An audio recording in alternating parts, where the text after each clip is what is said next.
Karen, somebody reached in that. I got out of the car, ran into the club, and they It's here at the dock. right in front.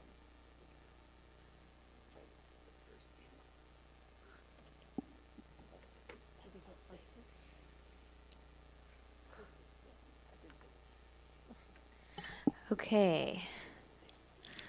So if everyone could take their seats, we're going to reconvene the meeting.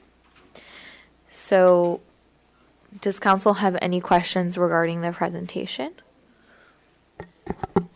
You know, I don't. I think for me, I would really like to hear what everybody has to say, and then we can formulate a picture for future. But right now, I just Okay. want to listen. Okay. Okay, sounds like we're all in agreement. So actually, this item on the agenda is a presentation. So at this time, it's not appropriate for public comment specifically on the presentation, but I think we will move to old business, which is essentially the same item, which is consider amending the budget for the school district study by increasing the budget for the study from 50,000 to 90,000, which is what I have a lot of slips on. So essentially, it's pretty much the same thing. And this is where it would be appropriate for all those comments to occur. So can we have a staff report on this item, please? Yes. So back again in July, the City Council approved $50,000 to be spent on the school study. This money is being reimbursed from UPC as part of the Baylands agreement that we have with them. To date, my staff report says that we spent $17,000 on the financial and $40,000 on the legal study. However, that did not. I wrote this back in December before the December meeting, and so to date we've spent about $20,000 on the financial system, on the financial side, and about $45,000 on the legal side. So at this point, we're looking to increase the budget from $50,000 to $90,000.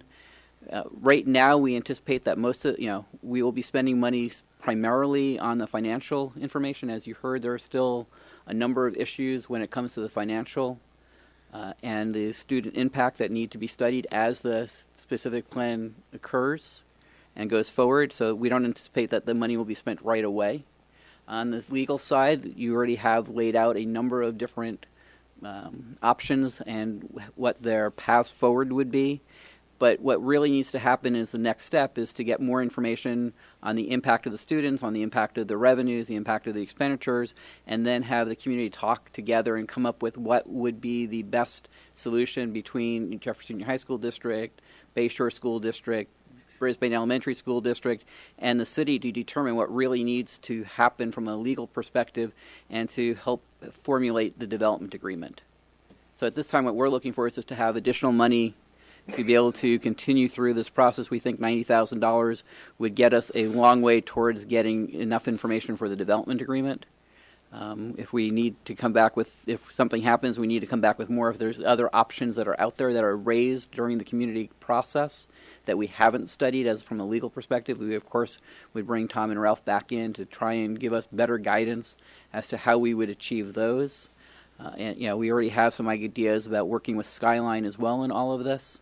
So there's just a lot of unknowns at this point, and we just need more money to ensure that we can provide the City Council and the community and the school districts the best information possible. And UPC has agreed to fund that increase? Yes. Okay. I'm going to be moving to public comment, but I want to check to see if the council has any questions at this time based on the staff report. I have none. Okay. So I have quite a few slips. If you do have something to say and you haven't submitted a slip yet, please do so. I just want to confirm with our city clerk that our timer is ready to go. Okay, so each speaker will have 5 minutes. Please be respectful of that and take note of the lights on the podium. They'll indicate when your time has run out. So first, we're going to start with Mia Christie.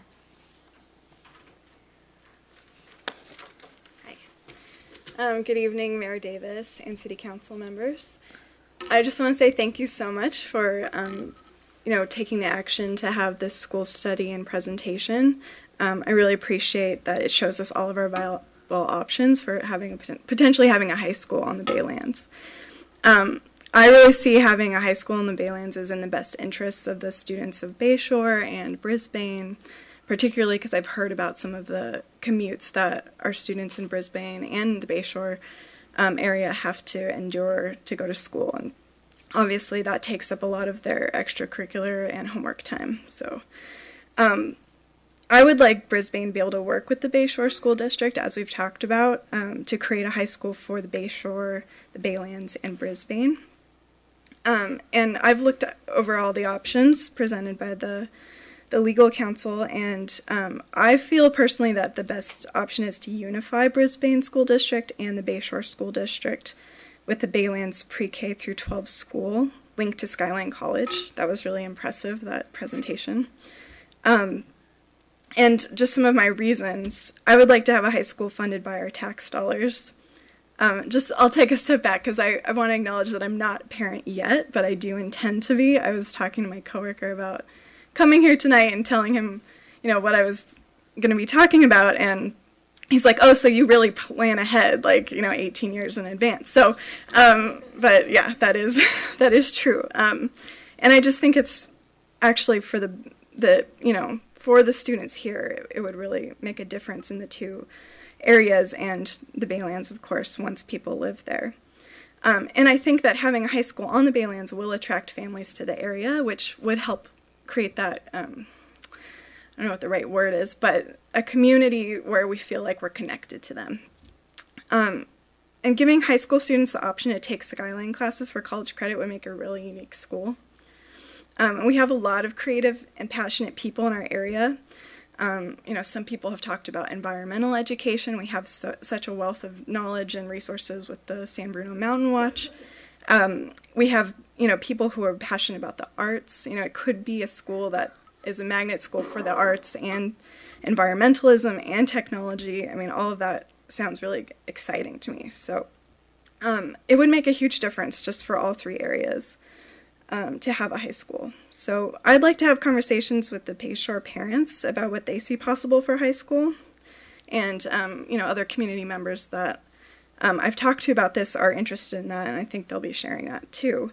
But I really look forward to brainstorming together and sharing ideas about, what we could offer students at this school. And in order for the two school districts to have all the information we need for these types of discussions, I would like the City of Brisbane to proceed with approving the additional budget of $40,000 to complete the school study. So thank you very much. Appreciate it. Next up, we have James Christie.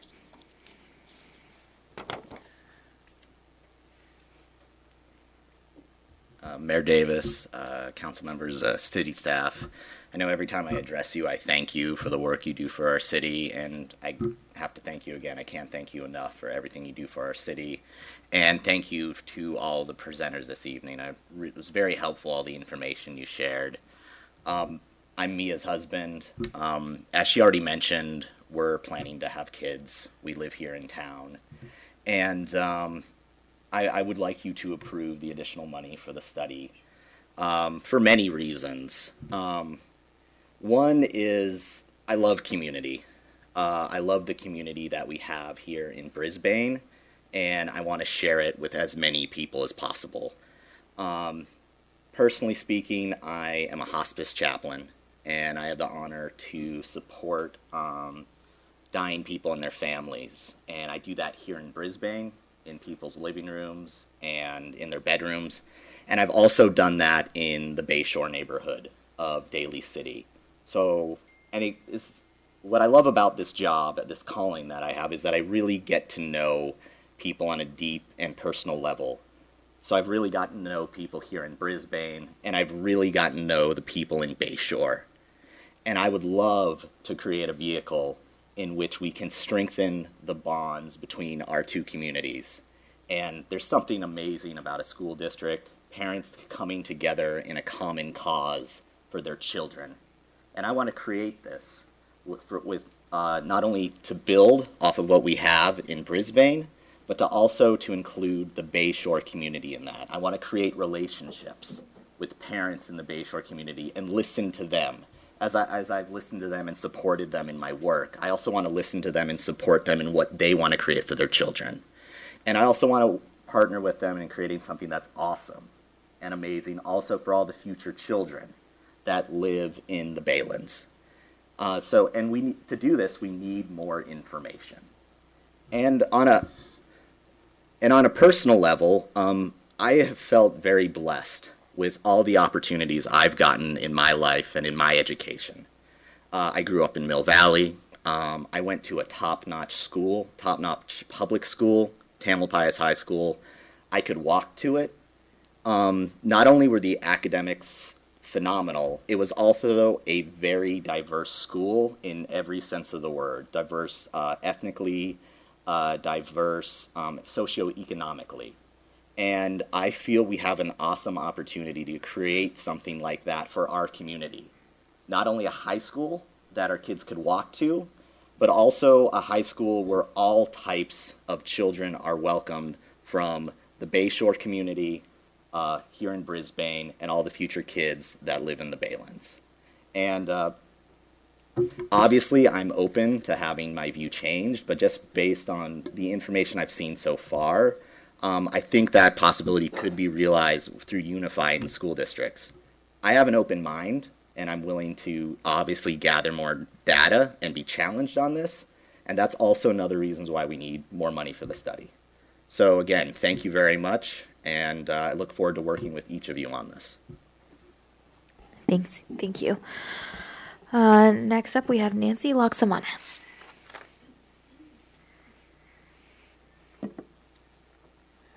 Hard act to follow, Mia and James. Fabulous, fabulous. Thank you. So, Mayor Davis and fellow council members, thank you for allowing time for the parents and community members who have started to meet and share innovative ideas for a future high school in the Baylands. The end result is a high school for the area. One of the gentlemen said, look into the future and address now what schools and opportunities that do not currently exist. And a high school is always what the parents and the community here in Brisbane has wanted. What has attracted most people to Brisbane is housing in a small community. What has kept people in Brisbane is a love for this community. But it is a fact that we have lost families due to the lack of a high school that meets the needs of a working family or a family that wants a child involved in many activities. We've lost some great families, created a lot of stress and anxiety for many. You're aware that the City Council has spent over 8 years on the bus issue. I had a number of examples of families and students struggling with scheduling. Suffice to say, in my opinion, the 49 bus to Terra Nova and Oceana is not sustainable for forward thinking for our kids. However, the 24 to Shasta, Westmore, and Jefferson has had an uptick in students, which is a success. But the fact is, over one half of the students from Littman go outside the school district, and maybe only 20% choose Shasta, Westmore, or Jefferson.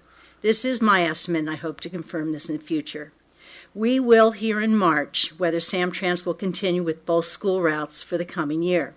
I really hope the Terra Nova Oceana bus continues, but is barely making the cut. We will need 26 students taking the bus on a regular basis, and we are outbound now at only 20. But beyond this bus issue is the B3 desire. Yes, we are the B3 group, Baylands, Bayshore, and Brisbane, to have a high school that has a vision, forward-thinking, and educational goals that will appeal to all students but offer innovative programs like environmental learning, a possible biotech or tech connection, but most importantly, show pride and concern for immediate areas. Being Bayshore, Baylands, and Brisbane, we want what is best for all the students in our communities. We want community. The fact is, Bayshore would find it hard to have a high school without us, and Brisbane can't do it without Bayshore. We need collaboration for a 400 student base to be successful. I'm a big proponent of community colleges. The opportunity to connect more young adults to job, technical opportunities, and a link to the main campus is a huge win. The real possibility of a shuttle connection between the Skyline Satellite Campus and main campus for students, young and old, is huge for this area. The time for this forward thinking and planning is now. We urge you to approve the additional funding so we can bring the stakeholders together and do what is right for the high school future of the area. Let's really reach for what is best for our kids. Thank you. Thank you. Next up, I have Kalima Salahuddin. Hopefully I said that correctly.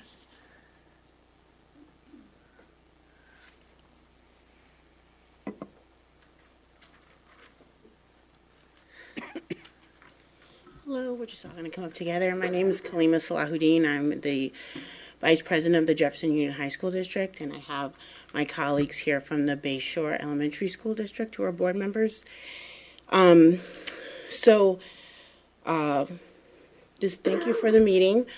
I would have loved if the meeting had been a joint meeting where we could have all boards sat with the council and had this meeting collaboratively so we could have had this discussion together. Speaking for myself personally, I'm not opposed to option 4, but we have not been given the opportunity to have a discussion jointly to go over that.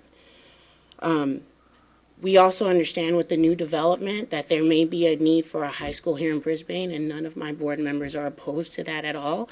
We're just waiting for more information. But we feel like because we're waiting, we're being left and not having this discussion is not happening with us collaboratively, it's happening at us. I also have a resolution that was passed by the Jefferson Union High School District, Bayshore School District, and Brisbane School District. I won't read the whole thing, but all 3 districts located in the city, Bayshore Elementary School District, Brisbane School District, Jefferson Union High School District, do not support any type of district reorganization without all districts agreeing. Education Code Section 35500 provides that a county committee on school district organization that receives a petition for reorganization may grant a sufficient petition if conditions enumerated in Education Code Section 35753 are substantially met. And whereas the Bayshore Elementary School District, the Brisbane School District, and the Jefferson Union High School District do not believe that any type of reorganization could substantially meet the conditions of Education Code Section 35753. So be it resolved that the governing board of all of our districts are opposed to any school district reorganization within the city. We've all passed and adopted this. We feel like we don't have to, this doesn't have to happen. We don't have to go the reorg right to have a school here, especially with the new development. We're just waiting for more information, and we're actually waiting to sit down with all of us together and have that discussion. So we thank you for your time. Thank you. Thank you so much. Next up is Karen Lentz.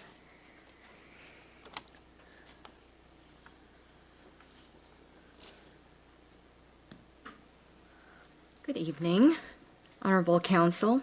Karen Lentz, Brisbane resident and former Brisbane Elementary School District Board member and president. I'm also a member of the B3 Parents Group. Thank you for the time you've given to education tonight. As we're discussing, we collectively find ourselves at a fork in the road with 2 options regarding education in the Baylands. The first is status quo. In this scenario, there may be a new school in the Bayshore District, probably on the Baylands, most likely a K-8. Superintendent Pittman, as Cliff mentioned, has created a beautiful new school for Bayshore, and the new Baylands school will no doubt be as inspired. And the Brisbane kids living in the Baylands will be able to attend this lovely new school, but they won't be able to attend BES or Littman or Panorama. And the kids in central Brisbane and the Ridge won't be able to attend this new school. So, in my opinion, a divided and split Brisbane it would be. It's just not healthy for us as a community or as a city. So if we do nothing to plan and vision, this will be the result, a divided and split community.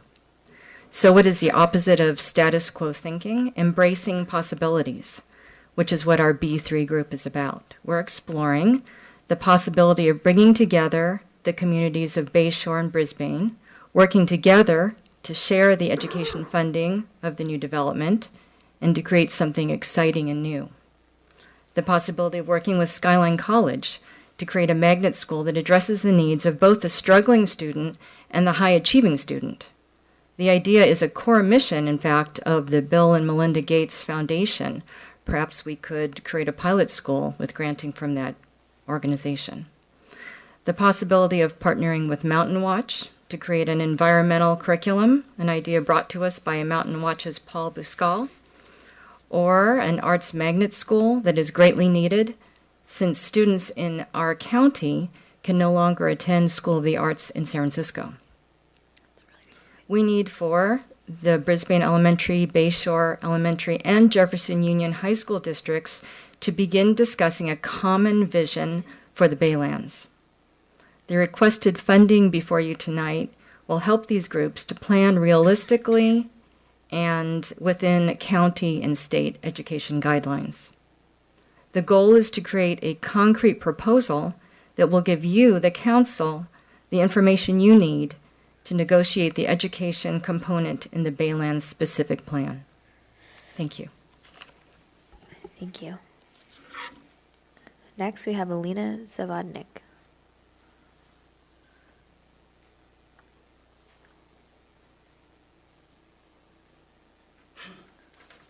Good evening, everyone, council members, Madam Mayor.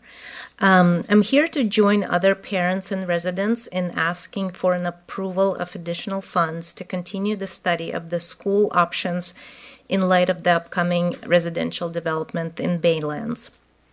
Schools and connections students and their parents make there are at the heart of any community, and Brisbane is no exception. Brisbane Elementary and Lippman schools build values for our young residents, and school events bring them and us as parents together and enhance the sense of community. By developing Baylands, we will have a few thousand more residents that will need to become a part of what we have here in Brisbane. We need to understand how to make it work and choose the best option that will create a win-win situation for current Brisbane residents, future residents, and neighboring Bayshore district that Baylands belongs to. This is also our opportunity to address the problem we've had and continue to have, and that is a quality high school that is in near proximity, and I highlight the proximity, with excellent programs, both educational and athletic. About half of Lippman graduates go on to private schools or schools outside of public school districts, and the rest are dispersed among a few schools within Jefferson High School district. Unfortunately, at this point, the sense of community for our high schoolers disappears because there isn't a school that holds them together, and they go different ways. This is the social factor. There are also financial and economical factors that we've heard about earlier this evening that's equally as important and needs to be reviewed and analyzed in detail. This study and the continuation of it will be the driver behind all the parties coming together to the table and finding the best option that will benefit all and bring the best educational resources to our communities. Thank you. Thank you. Next, we have Lisa Greenlee.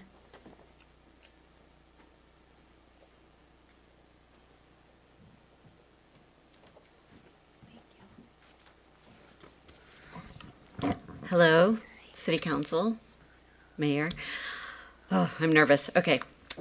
My name is Lisa Greenlee, and I've lived in Brisbane for 32 years. I've lived across the street from Brisbane Elementary School, and every morning I watch little kids walking to school, sometimes with parents, sometimes in groups with other kids. My son attended school there and also Lippman Middle School. The community of Brisbane built Brisbane Elementary School in 1936 during the Great Depression. The community itself was not rich, but built a grand school with high ceilings and large windows. They built it in honor of their kids. It was aspirational, and it showed that the town valued education. This community spirit of Brisbane continues today and now has an opportunity to grow. Here are some facts. Jefferson High School was formed in 1922, when the surrounding area was mostly pasture land for grazing cows. They didn't consider that the future traffic and the price of gas and that it would take a trip to high school from Brisbane over an hour. Terra Nova is 18 miles away, and that's where the percentage of most of Brisbane students go. Times have changed. The population in the Bay Area has exploded. Brisbane has remained small compared to its surrounding neighbors. In 2017, Brisbane students made up less than 2% of the students in the Jefferson High School District. Our size is small, but our citizens are used to having a say. By making up such a small percentage of the student population, mathematically it's not possible to have much of a say in our kids getting assigned to schools or how the transportation will be arranged. There's a broken feedback loop. I don't want to get into how that works, but there you go. We express our desires, but there's little political incentive for the board to act. They try, but parents mostly feel detached. Thus, the low numbers of kids going to into the Jefferson High School District. It's hard for parents to get involved in a school that's 10 to 18 miles away. It's just physically hard to get there. So, what are our options? I'm open to option number 4. I like the merger options in number 7 and 8. I'm impressed with the Bayshore District. I believe their supervisor has a really good sense of how to build a new school, and she's done it. First, I'd like to see Bayshore District, Brisbane District, and Jefferson High School District sit together and discuss how these options will affect each entity. I think Jefferson High School District can have a place at the table if they agree that a new school in the boundaries of Brisbane is an option that they can support. I hope local parents will join our group and put forth ideas that might be considered. I'm excited about the options of working with Skyline College. This could be an extra bonus for adults to use the campus in the evenings and give high school students a jump into higher learning. I don't think Brisbane has to do this alone. Many options are possible to bring all of the kids in the region a local high school. Schools are important to our region because families depend on public schools to educate their kids. I feel like we have dropped the ball for these families. Parents are the lifeblood of our town. They are deeply invested in their local neighborhoods. They're not buying houses to flip and make a quick buck. They're putting down roots, making friends for a lifetime.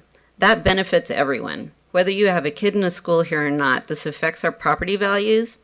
And a family looking to move here will look at their school options and be happy until high school, when they might choose to move to a better district, rather than to struggle to get their kids to a remote school. Many options are possible to put our kids first. Let's be like our founding families who decided 83 years ago to build a school for our town to be proud of for generations to come. Thank you. Thank you. Next is Barbara Ebel.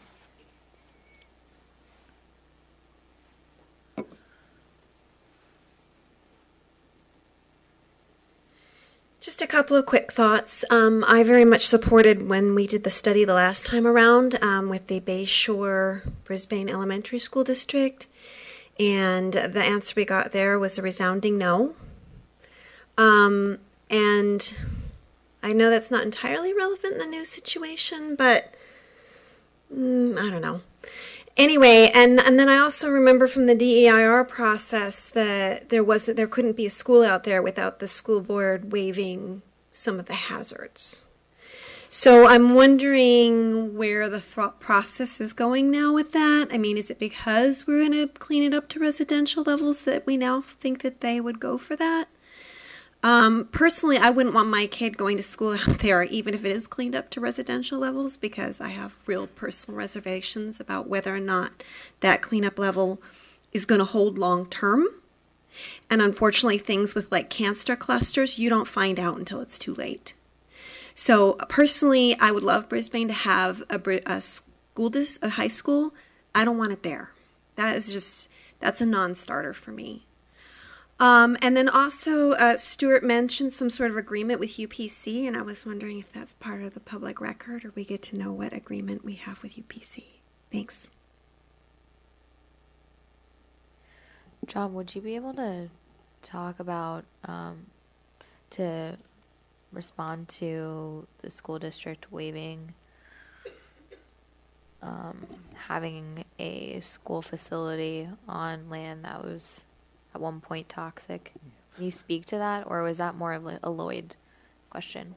Well, I think the their procedures, school facilities are governed by the state of California in terms of their construction standards, and also their safety levels are actually, it's a matter of the state agency, not the local school district.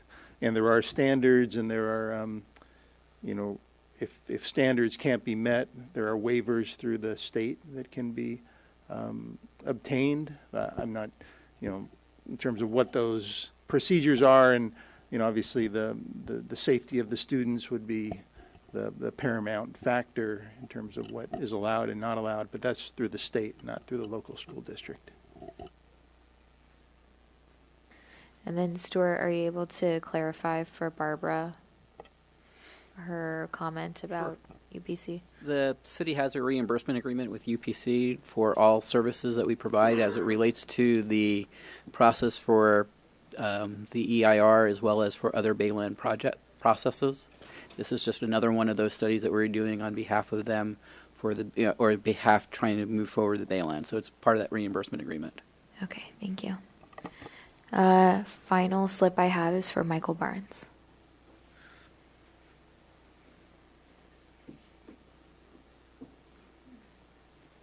Good evening, Madam Mayor and City Council. My name is Michael Barnes. I'm a Brisbane resident.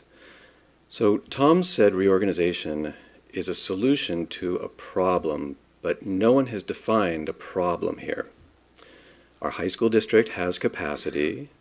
The elementary school district that has jurisdiction over the Baylands is Bayshore, and they've proven that they can handle their population of students with their brand new high school. And really all I've heard is talk of option 4, a desire by some parents of Brisbane for a local high school. And if it cannot be negotiated, then I believe Tom said, then you press forward with reorganization. I think that would be a huge mistake. I don't see the reason for a high school on the Baylands. We have capacity in our high school district. The high schools are plenty close enough. There are parents here tonight who send their children to private high schools that are much farther away than any of our public high schools. It's a choice by the parents of Brisbane not to send their kids to public high school.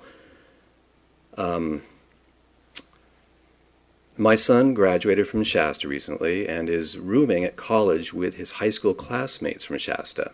He found community by going to one of our public high schools.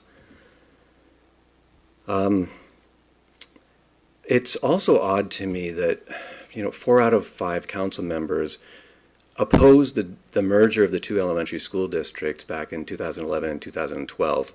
And here we are tonight hearing about merger or the districts combining, and it doesn't make sense to me. There's really nothing that has changed except for the fact that the Baylands is going to be redeveloped now, and so it just seems like a money grab to me.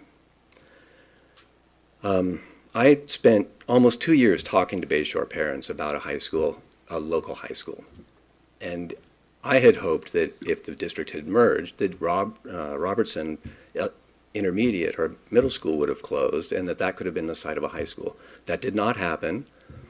It wasn't soundly defeated. I thought it had a chance, but I just think it's disingenuous now to go back and talk about merger now that the Baylands is a reality. And in conclusion, you don't have enough information to proceed with the study. You've heard tonight you don't have enough information to make accurate estimates for how many students you're going to have, or really or when the students are going to come online. So I suggest you don't approve the supplemental funding for school studies until after you have a specific plan for the Baylands, so you know what your housing types are, so you can count students based on those housing types, and then you can have an accurate assessment of how many students you will have and the timeline that they will start attending school. Thank you. Thank you. That is all the slips I have. Is there anyone else who wishes to speak? Okay. So, council comments? I have some questions for the consultants. Okay, great. So, Kathy, if you wouldn't mind, please. So, thank you. We've heard a lot about trying to plan for the future. In the Bayshore area, we also have the Cow Palace.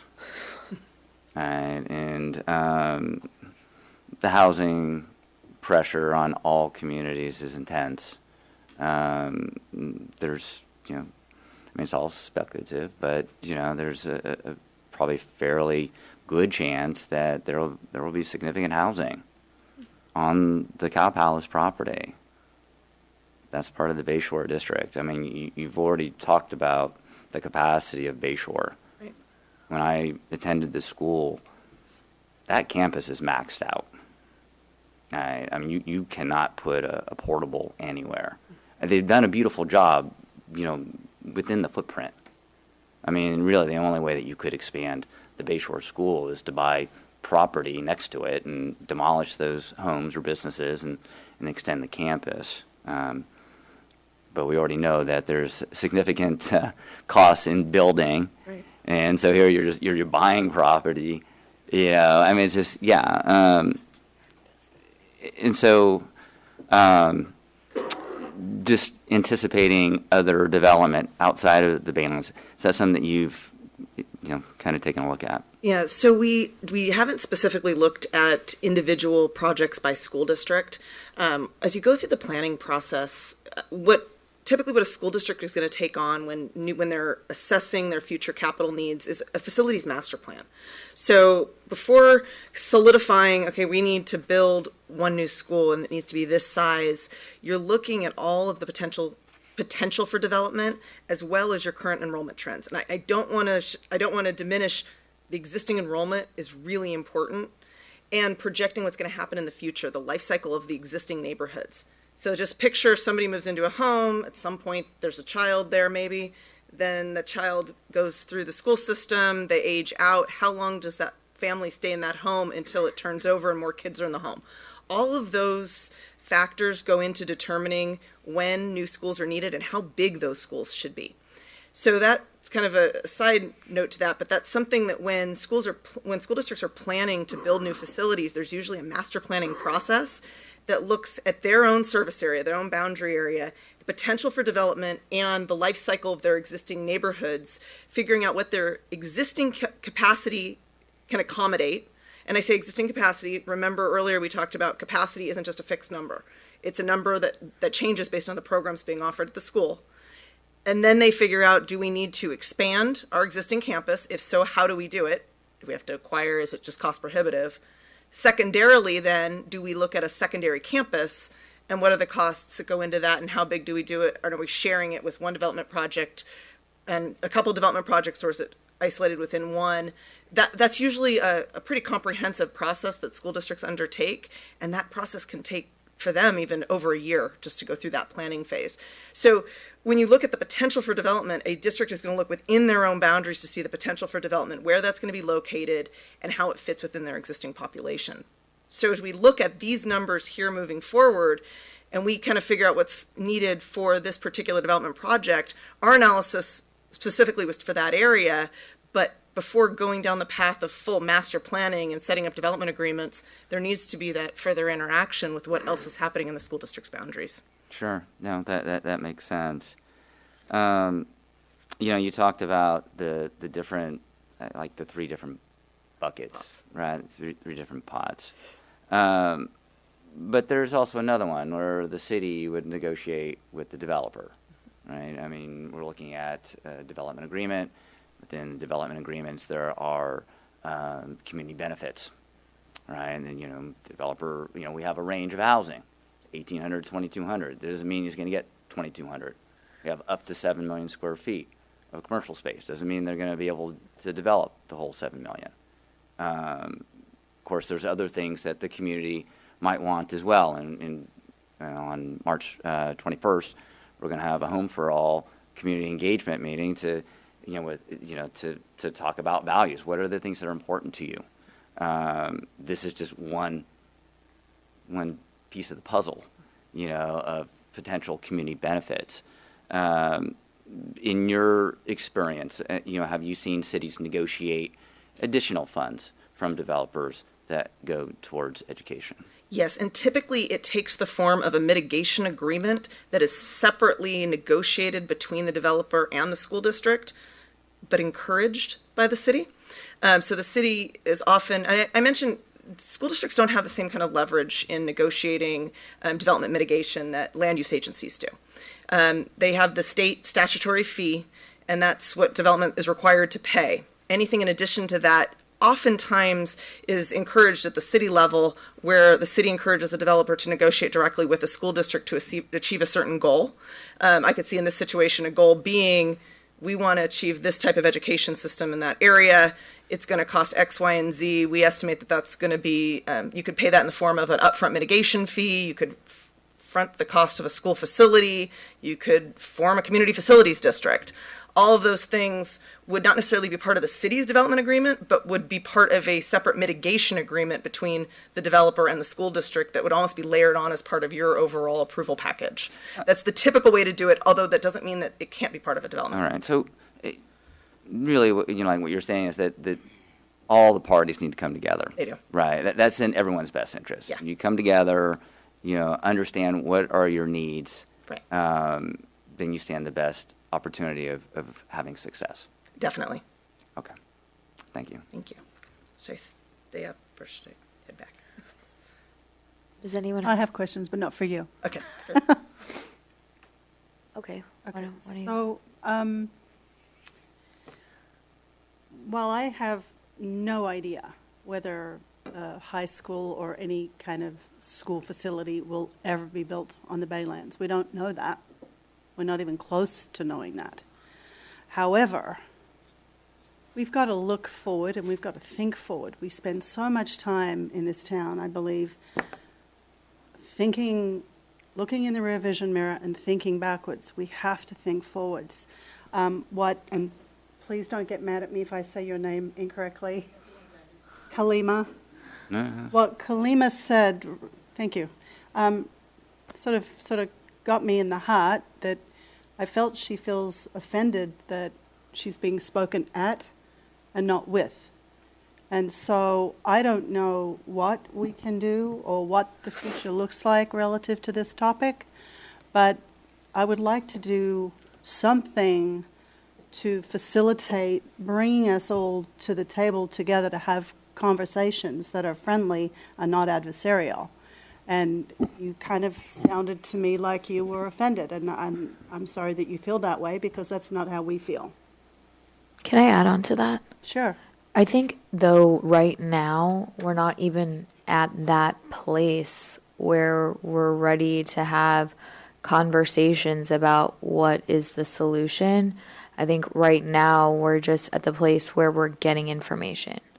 And we don't have the information that we need to make informed decisions. So at this point, in my opinion, we're here collecting information, and we can't begin to talk about what we do with that information until we have it. And so I think at the time when all the information is collected, that's when we schedule a time for the 2x2, for the school subcommittee to meet with all of the impacted school district boards and to have a communication and discussions about this, because then you're operating from a place where you're informed and you have that data and that the numbers to crunch and to work with.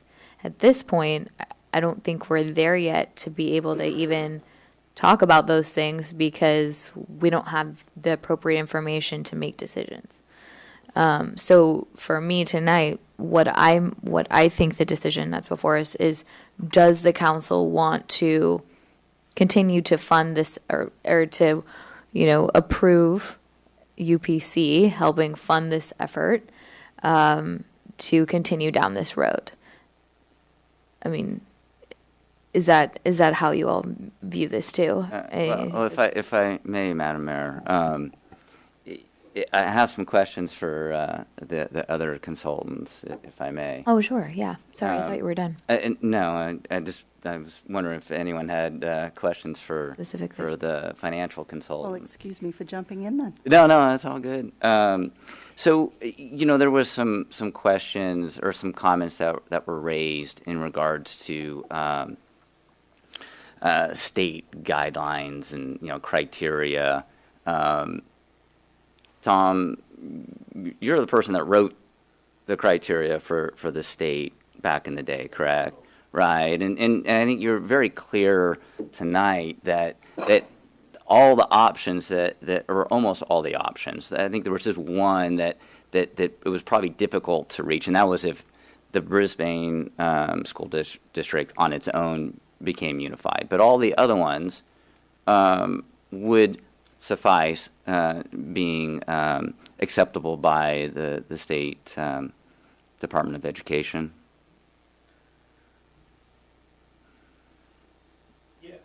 Oh, okay. All right. I just wanted to, clarify that. I mean, I appreciate the resolutions that have come from the school districts.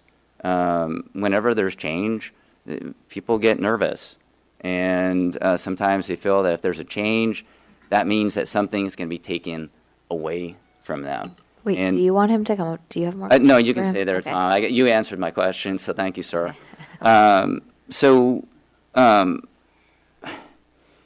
Really what has been presented by the consultants are a list of options. And yes, there is a lot of work that still needs to be done, to understand those financial issues based upon, the housing that we're going to allow. I guess, also the amount of commercial. However, working together sooner than later is always a better option. Stuart, what was the date that the council approved moving forward doing a study? July 19th, 2018. Right. So, here we are. It's, 8 months, 9 months later. These things take time. So it's to me, it's important that we do get together. We have reached out to the other school districts, to Jefferson Union and to Bayshore. They declined to engage with us until after the election. So, but I think right now is time to move forward and have those discussions. That's important. I think it's also important, that we listen to the public who's come before us. They want us to move forward with funding this. That doesn't mean that we spend the money, but we as a council have listened to the public. We understand that we should move forward, getting more information. Like you said, Councilmember Cunningham, we should be looking forward, not looking in the rearview mirror. And so I would hope that we move forward with additional funding and start the dialogue with the other school districts. Can I have a explanation from staff exactly what we need an additional $40,000 for? Sure. It's an up to $40,000 because, as you heard from Kathy tonight, there are still a number of issues that need to be completed as you go through the specific plan. And I think what you're going to find is that this is more of an iterative process.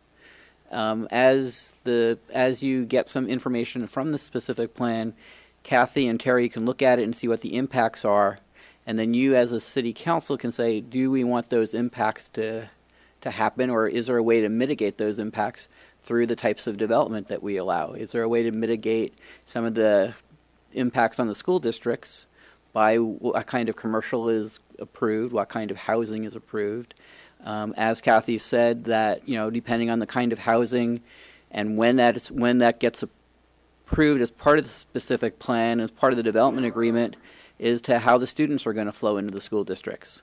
So what we would be using is not we wouldn't go out tomorrow and spend an additional $40,000. What we would do is we would have it in the bank and have the budget available. As we get more information, then we can provide more information to the consultants. And as the consultants provide more information to the city council and to the school districts, then you can have a conversation as to what should that development look like, and how do you best benefit all of them. So we're not anticipating spending the $40,000 at this point, but we've already spent $65,000. We know this is going to cost more, and we just want to make sure that we have the money available and the funds available as we get more information to provide you more information. Okay, because the last thing I want is to spend another $40K and say, we still have all these things we don't know about, and we're going to need another $50K to fund more stuff. So, I just want to make sure that, granted, this is not the city's money, but we need to be good stewards of the money that is spent. We need to make sure that the money is spent wisely, and I'm a little disappointed that so far this has already gone over budget. And so I want to make sure that if we're spending another $40K, what we're getting back is information we can make decisions based off of, and not something that's like, oh, well, there's still all these variables that we don't know about. So long as, that $40,000 is really spent at the appropriate time when we have a specific plan in place and we actually know what's going to happen, then that money can be spent then, in my opinion. Because I don't see how we would spend it right now. I mean, there's nothing to evaluate yet. So, and I think that is also staff's perspective, is that as we get more information through the specific plan process, that we would be able to provide the developers or provide the consultants more information so they can provide you what that impact would be. So when you actually see the final specific plan, you'd have that understanding. And as I said earlier in my comments, we've already received a very good report from Tom and Ralph as to what the legal process is. And until you have an idea of what that ultimate community desire for that final goal in education, we probably don't have the same need to spend on the legal side of it as we do on the financial side at this point. Yeah, and and I agree with you, Madam Mayor. I mean, this is really earmarking the money to for future use, and so and I think that the money that is spent, it needs to be appropriate. So, so there's no further discussion. I would like to say something, all right, if I may. I turned on my mic. Okay. I really appreciate having all the information. I think that the financial information we got, this was the first time that we've actually seen any financial information given to us about what is feasible and what size Brisbane and or Bayshore Baylands could be. And so that was very helpful. I think it's very interesting that it really is going to depend on how the site is developed and at what pace and with what types of uses. If we are going to have 100 students or 400 students or maybe 1,000 students, but we don't know that. And for the money that we've spent, I felt the 12 different ideas and the resulting legal requirements for doing any of those ideas was a lot of money for what we got. I don't find this report very helpful, except saying, well, if there's a will, we could do it all, but it doesn't really give us any financials or what kind of high school we could have or what kind of grade school we could have or what kind of control we'd lose. I think the financial information was extremely helpful for me and shows pretty substantially that the economy of scale is going to be very difficult to achieve, and to get a diversified high school that some of the people have been asking for, that is arts and ecology and STEM and everything, and an athletic program. That's going to be really difficult and a really high bar to achieve on any level with the size and the funding that we can get. I'm also really concerned about how the students, when students may be coming in, and even on a really high, let's go and build this, and there's people living in those homes in 6 years, we're not going to see students for another 20 years to a certain degree in a lot of the respects, the growth. So I think that we need to wait until we have something from the developer that says this is what we want to look at, have that analyzed, and then we know what information to give the consultants to see what might work with the population and the money.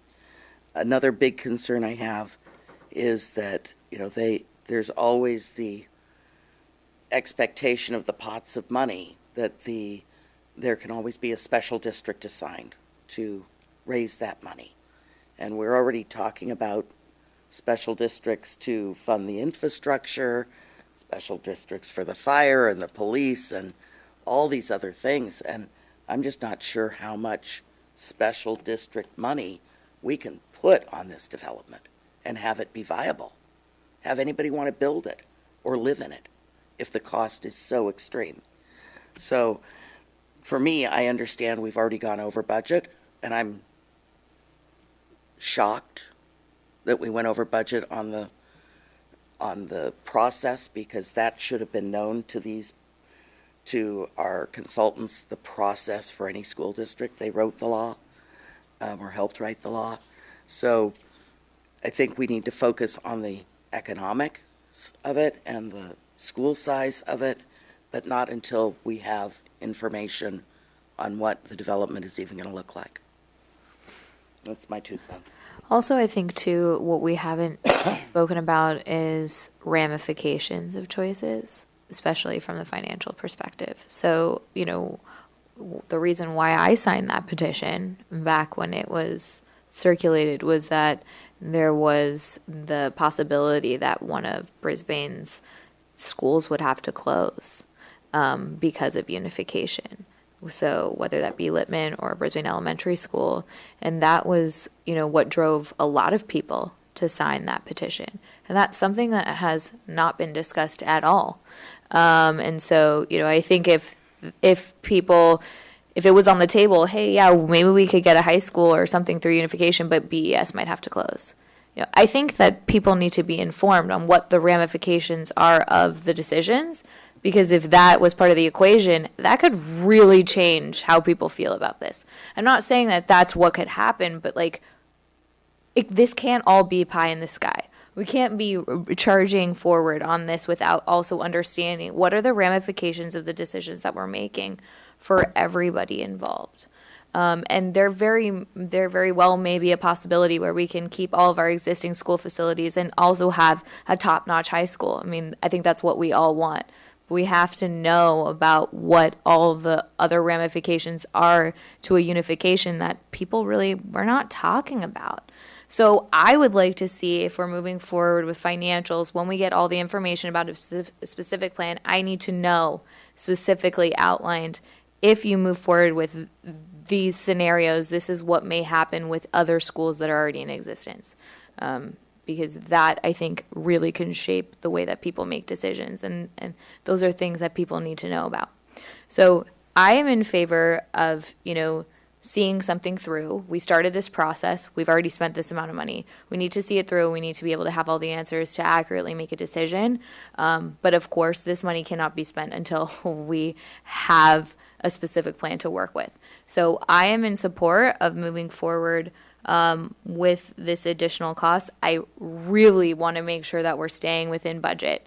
I do not want this to come back to us again with another amount that we need. So I'm really hoping that $40,000 is going to cover whatever work that you need to do to get me that financial information, including what ramifications are of each decision. So I'll go ahead and turn it over to the rest of my council colleagues, for final statements. So I had I had questions of staff regarding the amount of money that we'd already spent on this study and gotten not too far, I would be in favour of earmarking the rest of the money, but not spending it at this time until we know where we're going.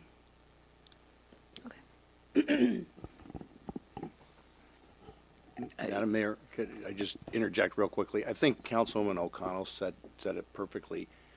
We're not going to spend money on the financial until we have a proposal from the developer that we can work from. Right. So I think in terms of process, if you approve it tonight, make it very clear that we won't be spending money until that time. Perfect.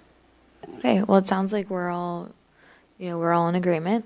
I'm going to go ahead and let you do the honors. Okay, so I'll make a motion to increase the budget for the study from 50,000 to 90,000. Second.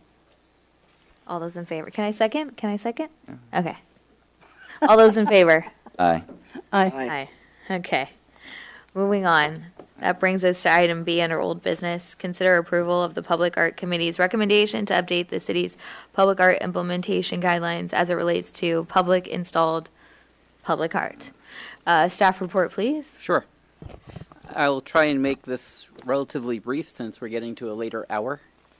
The Public Art Committee met and was talking about the process of putting public art at the skateboard park, and as part of that process, they looked at the implementation guidelines and determined that the process was very bureaucratic and was very slow in having something happen.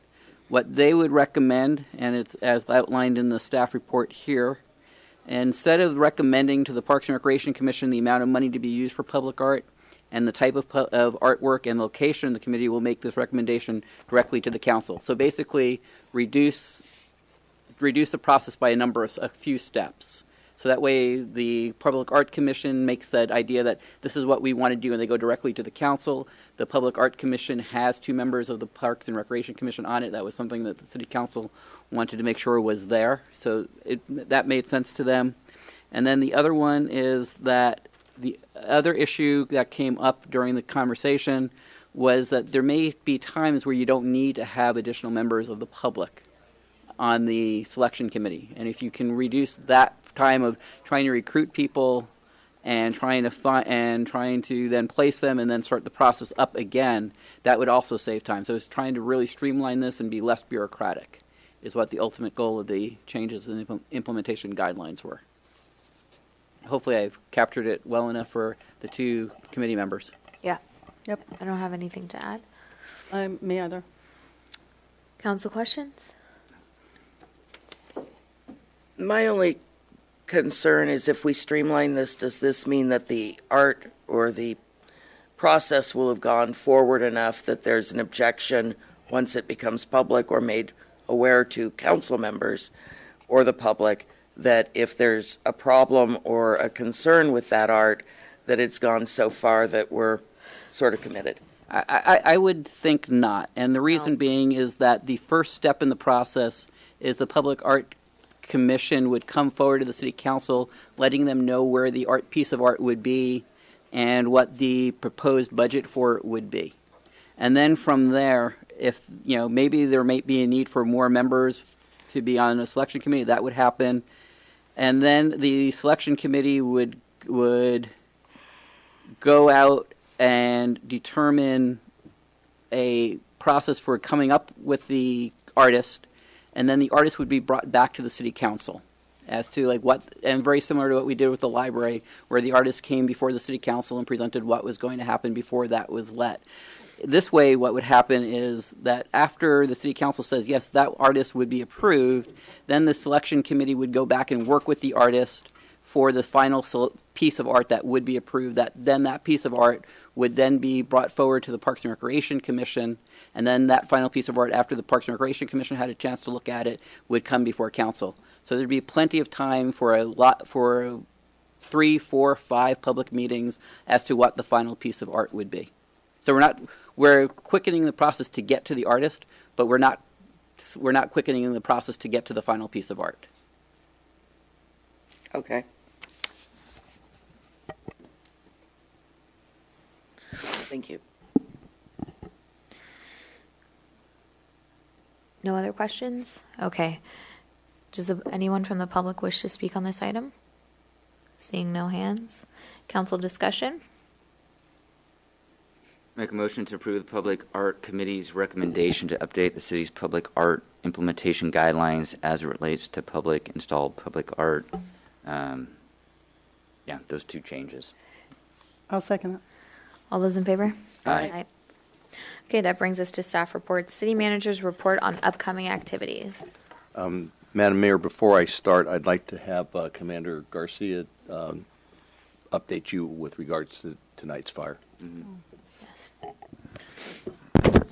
Good evening, Madam Mayor and Council. Today at 5:32 p.m., the Brisbane Police Department was dispatched to a second-story fire at the Brisbane Inn. Officers arrived within 2 minutes and confirmed that there were active flames coming out of the second-story window. Officers went inside the building and evacuated 2 individuals that were in the bar on the first floor. There were no occupants on the second floor. A minute later, after the Brisbane Police Department arrived, the Brisbane Fire Department Engine 81 arrived within a minute after we arrived, and along with several other fire trucks, put the fire out within 15 to 20 minutes. At this time, we don't know what the cause of the fire is. Arson investigator has been on site, and we are looking at a 2-week investigation. Wow, okay. Thank you for swift. Was there any damage to any of the other buildings, or so no injuries and no damage to the other buildings? No, it was all contained within a 50 visitation, which was the Brisbane Inn. Only on the second floor. The top floor is completely unusable, and the bottom floor was water damaged at this time. Thank you for the update. Thank you. Okay. A couple items. The first is that Friendly Raccoon will be made official this Saturday by Mayor Davis at 10 a.m. at Castanos Canyon. Everyone is invited. I'm told there's going to be muffins and other refreshments. There will be refreshments. And I was asked if there was going to be chairs for seniors, which I did not know the answer to. We can make that happen. Sure, we can make that happen. Great.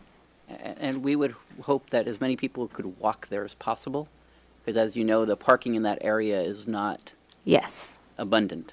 Right. Okay. Okay. Moving on to other animals. We have the crab dinner fundraiser for the Lions Club on Saturday evening at 6 p.m. at the Mission Blue Center. Tickets can be accessed on the city's website. Councilwoman Cunningham will be holding office hours on March 6th. That's a week from this upcoming Wednesday, from 11:30 a.m. to 1 p.m. You're looking like you want to say something. I heard the crab feed was sold out. Is that incorrect? I saw something on an email to that effect. I don't want to confirm that. I mean, people can still try to see if there's. I've heard that it was sold out. I heard it was oversold, maybe. Yeah. Do you know? By a lot. I don't. Okay. I guess it's a popular event. Now to little characters. Brisbane Village Helping Hands will have a St. Patrick's Day social on Saturday, March 9th at the Sunrise Center at Visitation Avenue. There will be a barbershop quartet from 3 to 5 p.m. You can learn how you can volunteer, or if you are in need of services, it'd be a great opportunity to learn the services that are available. And then we have the Luna Fest coming up on March 23rd. That will be doors will open at 6 p.m. and the screenings at 6:30. That will be at the Mission Blue Center, and tickets are available on the city's website. And then finally, our Home for All event, Let's Chat Brisbane, Creating Community Together, will be on March 21st. It's a Thursday night at the Mission Blue. 6 o'clock dinner will be served, and a workshop will begin at 6:30 to 8:30. For those who need childcare that evening, that will be available at BES for ages 5 and up. Can I add one more thing? Sure. I've got a lot to say tonight. Regarding the Brisbane Village Helping Hands event, for those of you who have not seen the Barbershop Quartet, they are absolutely fabulous. Great. Oh, one more thing I'd like to add too. I've been told that Anya Miller and Jerry Sully created a exhibit, so to speak, at the library all about the Stanius Canyon and the raccoon statue. So if you happen to be near the library one day, stop in and check it out. Nice. Okay, so moving on, that brings us to Mayor Council Matters. Item A, update on the applicants for Open Space and Ecology Committee and the Complete Streets and Safety Committee and possibly schedule interviews. I would like to add that we may end up having an opening for Park and Recreation Commission. So it may be wise to hold off, I don't know, whatever the council's pleasure is, but it may be wise to hold off on all these interviews so we could just do them all at once. Since I don't think it's pressing right now that those vacancies are causing a problem for any of these committees. Yeah, that'd be fine with me. Fine with me. Okay. So that brings us to item B, countywide assignments and subcommittee reports. Okay. Public art. Well, I have some. Okay. So this morning I was at a commute.org meeting. So one of the things that we talked about was aggressively going out into San Mateo County and trying to encourage people to carpool. I know that's a big item for one of our citizens in Brisbane.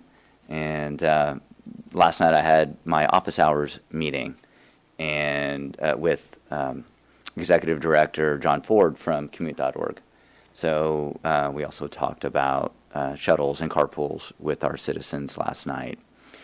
And highly encourage anyone who is thinking about carpooling and would be interested in the $100 incentive from commute.org. Just go to their website, commute.org, and sign up. Also, I was at a CCAG meeting, and the decision from CCAG is now in line with the Transit Authority, where we will be moving forward with BAFA, which is part of MTC, to operate the managed lane, but not to own it. So the county will own it. Right now we have these two ad hoc committees from each body, and they're working out the governance part. So it's creating a JPA and deciding how that money should be, the profit be distributed. And then last week I was at a Skyline President's Council meeting, and we talked about that Promise scholarship program that was presented tonight.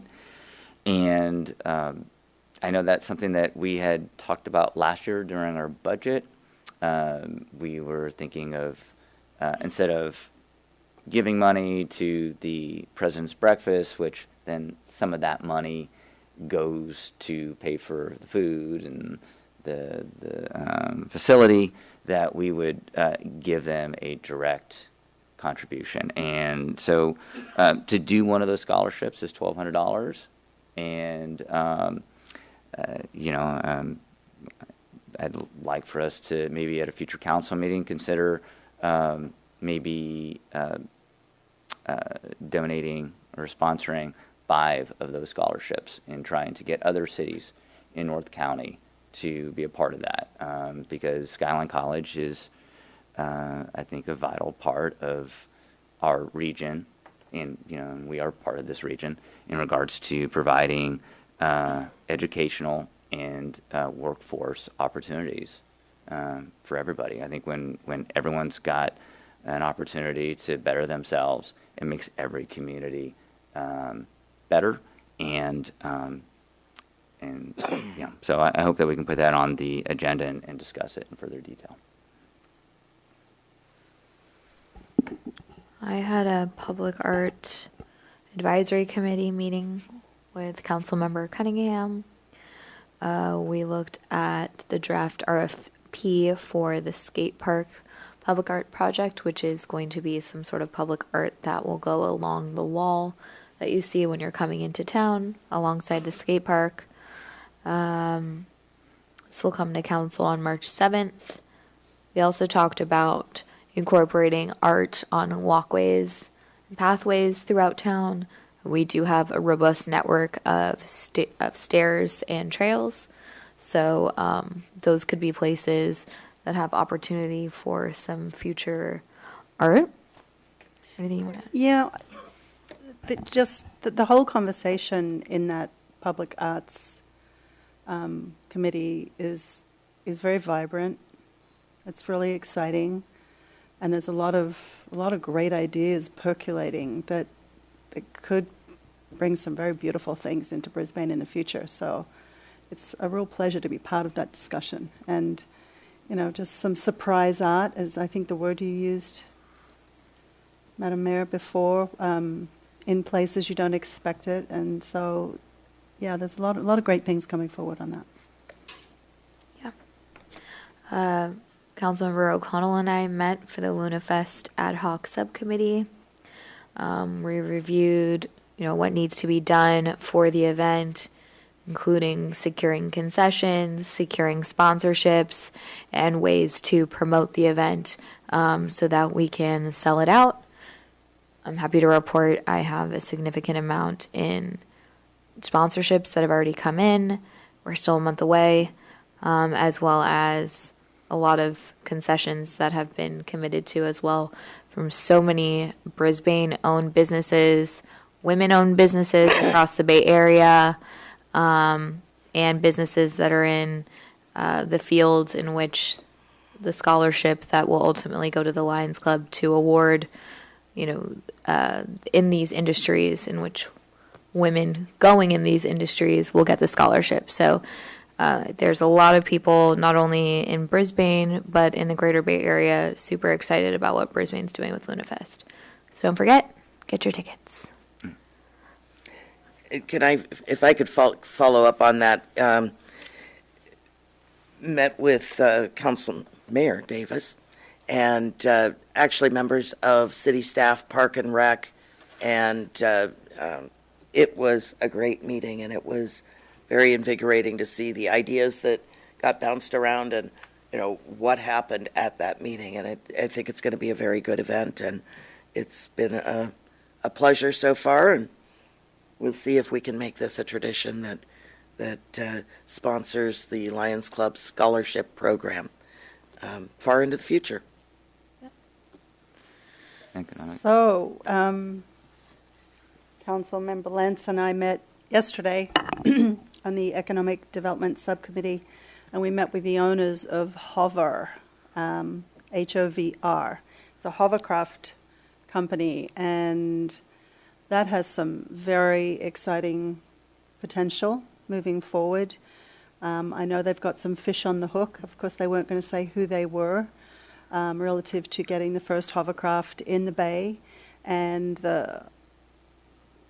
what it says to me is that we can actually get people off the roads and into these vehicles if it happens, because hovercraft can actually get all over the bay. And I think they identified 110 different locations within the bay where they could land, where traditional boats cannot, because the bay is so shallow.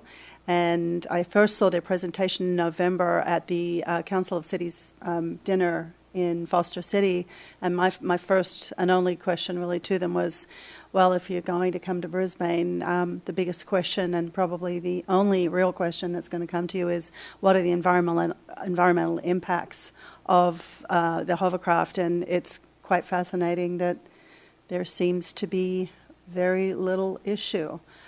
So hopefully we're going to see this come back and maybe come before us at some time in the near future. That's all from me. So I guess we had another meeting earlier tonight.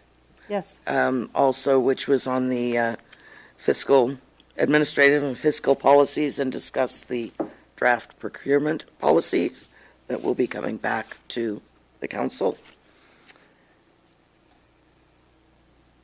Great. Okay. So, next we have city council meeting schedule. Our next city council meeting is scheduled for March 7th. And the meetings of March 21st and May 16th have been canceled. May 16th, okay. That brings us to written communications.